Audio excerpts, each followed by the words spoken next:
गीदड़ भभकी काम नहीं आई। पीएम मोदी की लेह में दहाड़ से दहला विस्तारवादी ड्रैगन कदम पीछे खींचने को मजबूर हो गया। द हिंदू की एक रिपोर्ट के मुताबिक चीनी सैनिक पूर्वी लद्दाख की गलवान घाटी में 15 जून को हुई हिंसा वाली जगह से 2 किलोमीटर पीछे हट गए हैं। द हिंदू की खबर की पुष्टि करते हुए चीन ने स्वयं स्वीकार कर लिया है कि उसकी सेनाएं गलवान घाटी में पीछे हट रही हैं।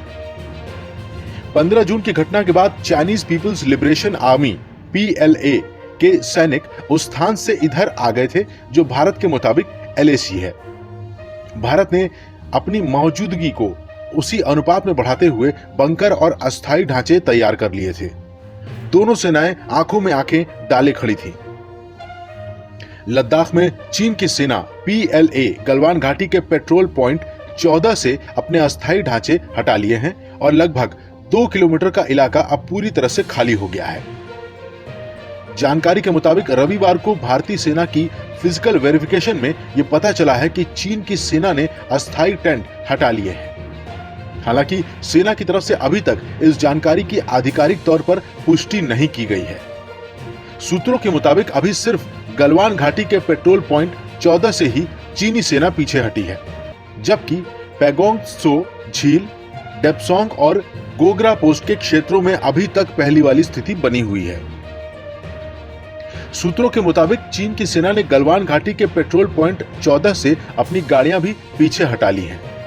सूत्रों के मुताबिक सेना के फिजिकल वेरिफिकेशन में गाड़ियां पीछे हटाई जाने की पुष्टि हुई है। सूत्रों के मुताबिक पेट्रोल पॉइंट 14 में दोनों पक्ष आमने सामने से हट गए हैं।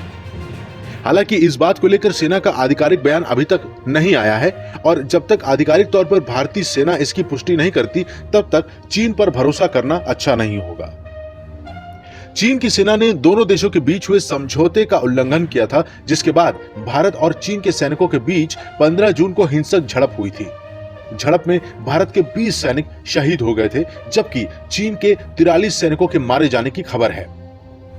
इस घटना के बाद दोनों देशों के बीच तनाव बढ़ गया है। हालांकि तनाव को कम करने के लिए भारत और चीन के बीच कमांडर स्तर पर बातचीत हो रही है।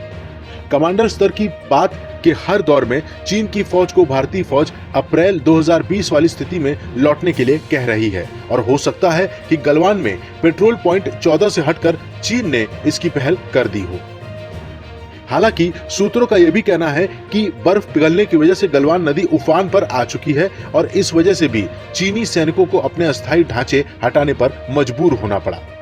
इससे पहले चीन पर दबाव डालने के लिए भारत ने 59 चीनी ऐप के इस्तेमाल पर भी रोक लगा दी थी। आगे ऐसे ही और भी खबरों के लिए हमारे YouTube चैनल को सब्सक्राइब करें और बेल आइकन को जरूर दबाएं।